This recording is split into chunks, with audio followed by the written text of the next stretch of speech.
One thing about Beecher I remember the most is that she would look you right in the eye when she was talking to you, and you could tell she wasn't thinking bad things about you.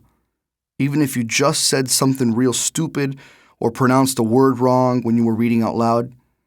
Like if you were reading something about trains and you said depot instead of depot, she wouldn't let anybody laugh at you.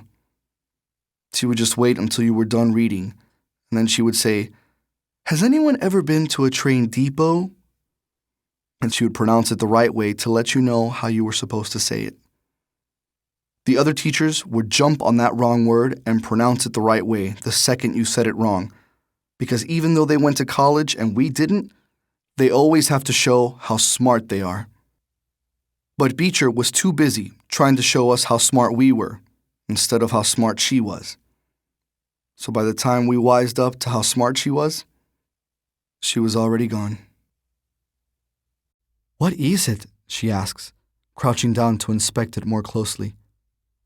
"It's a telescope," he explains, shining his flashlight on it. "What's it for?" Tyler can't believe someone his age doesn't know what a telescope is for. Maybe it has to do with her being from Mexico, a subject he will not bring up. Last thing he needs is a girl crying in his secret spot. Bad enough she has intruded into it. "It's for seeing into the far reaches of the universe," he says. Okay, it doesn't see that far, but Tyler loves to pretend that his is a powerful telescope, as powerful as the one at the Museum of Science. Maybe some night he'll discover some new star cluster or spot a spaceship zipping around the stars. "My Gramps gave it to me last Christmas," he explains, as he sets it up by the opened hayloft door.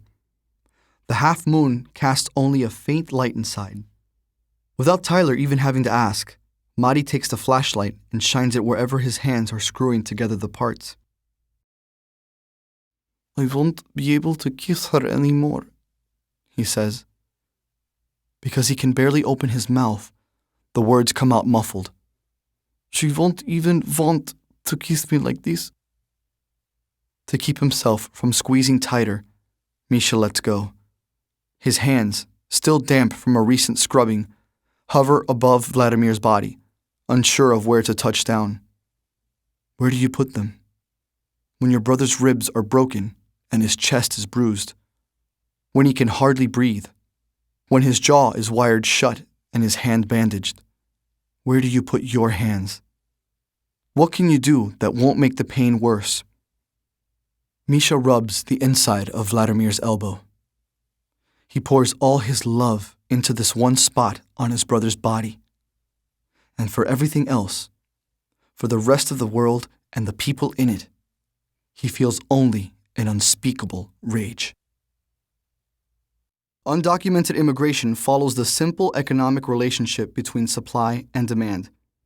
As long as unemployment remains high and pay remains low in Mexico, Latin America, and developing countries throughout the world, and work continues to be available in the United States where one can earn $5 an hour rather than $5 a day, undocumented immigration will continue to be a problem.